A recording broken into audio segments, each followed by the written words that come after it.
আসসালামু আলাইকুম সম্মানিত প্রিয় দর্শক, আশা করি আপনারা সকলে আল্লাহর অশেষ রহমতে ভালো আছেন। প্রিয় সম্মানিত দর্শক, আজকের ভিডিওতে একটি গুরুত্বপূর্ণ বিষয় সম্পর্কে আলোচনা করব, আর সেটি হলো আল্লাহ তাআলা পিঁপড়াকে কেন সৃষ্টি করেছেন, আর পিঁপড়া হঠাৎ থেমে গিয়ে একে অপরের কানে কি বলে থাকে। বিষয়টি একসময় মুসলমানেরই অজানা। সম্মানিত প্রিয় দর্শক, সূরা মুহাম্মদে আল্লাহ তাআলা বলেছেন যে এই মানুষেরা কুরআন নিয়ে চিন্তা ভাবনা করে না, এদের অন্তরে মোহর লাগানো আছে। চলুন এই আয়াতের পরিপ্রেক্ষিতে আমরা একটু চিন্তা ভাবনা করি যে পিঁপড়া চলতে চলতে থেমে গিয়ে অন্য পিঁপড়ার মুখে মুখ লাগিয়ে কি করে, আর বৃষ্টি হওয়ার আগে তারা কেমন করে জানতে পারে যে আজকে বৃষ্টি হবে। সম্মানিত প্রিয় দর্শক, চিন্তা করার বিষয় যে পিঁপড়াকে আল্লাহ তাআলা এমন নিয়ামত দান করেছেন যে সামনে কোন সময় আসবে, অর্থাৎ বৃষ্টি হবে, এরা আগে থেকেই জানতে পারে, যেটা আজ বিজ্ঞানীরা বড় বড় মেশিনের দ্বারা জানতে পারছে। সম্মানিত প্রিয় দর্শক, আল্লাহ তাআলা কোনো জিনিসকে উদ্দেশ্যবিহীন সৃষ্টি করেননি, বরং সকল সৃষ্টির পিছনে একটি উদ্দেশ্য রয়েছে। পিঁপড়া সম্পর্কে একটি সূরা আল্লাহ তাআলা নাজিল করেছে, আর সেই সূরাটির নাম হলো সূরা নামাল।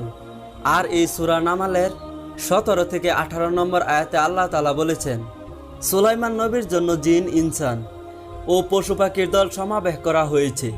সবাইকে নিয়ে যখন সুলাইমান আলাইহিসসালাম পিঁপড়ার কাছে আসলো, তখন একটি পিঁপড়া বলল, হে পিঁপড়ার দল, তোমরা সবাই নিজ নিজ ঘরে ঢুকে যাও, না হলে সুলাইমান আলাইহিসসালামের দল না জেনে তোমাদেরকে পা দিয়ে ছুঁচড়ে দিবে।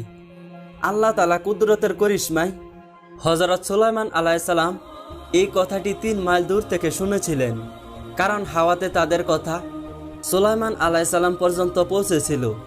যখন হযরত সুলাইমান আলাইহিসসালাম পিঁপড়ার বাসা পর্যন্ত পৌঁছালো, তখন হযরত সুলাইমান আলাইহিসসালাম এবং পিঁপড়া তার বাসায় ঢুকে পড়ল, তার দলকে থামার জন্য আদেশ করলেন। সম্মানিত প্রিয় দর্শক, পিঁপড়া এবং কয়েক ধরনের পশু সুলাইমান আলাইহিসসালামের সঙ্গে কথোপকথন করত, আর এই ক্ষমতা আল্লাহ তাআলা হযরত সুলাইমান আলাইহিসসালামকে দান করেছিলেন, যে কথাটা আল্লাহ তাআলা 1400 বছর পূর্বে কুরআন মাজিদের মধ্যে বলেছেন।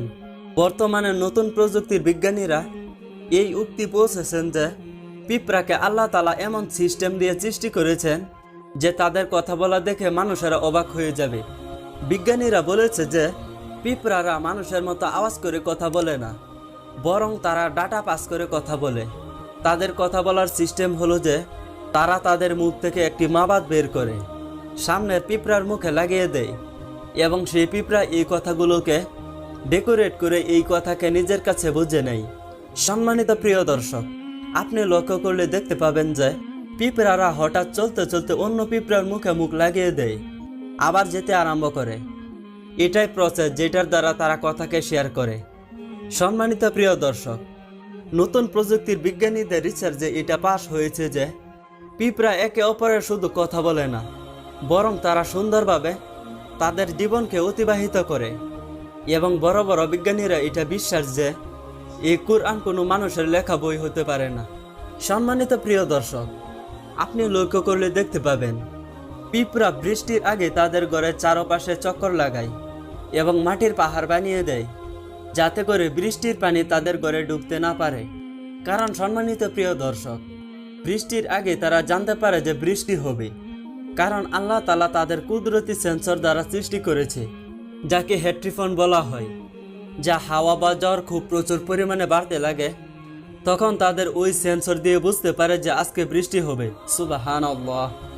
সম্মানিত প্রিয় দর্শক, যদি আমরা কুরআন নিয়ে চিন্তা করি, তাহলে সকল কিছুর উত্তর কুরআন থেকে আমরা পাব।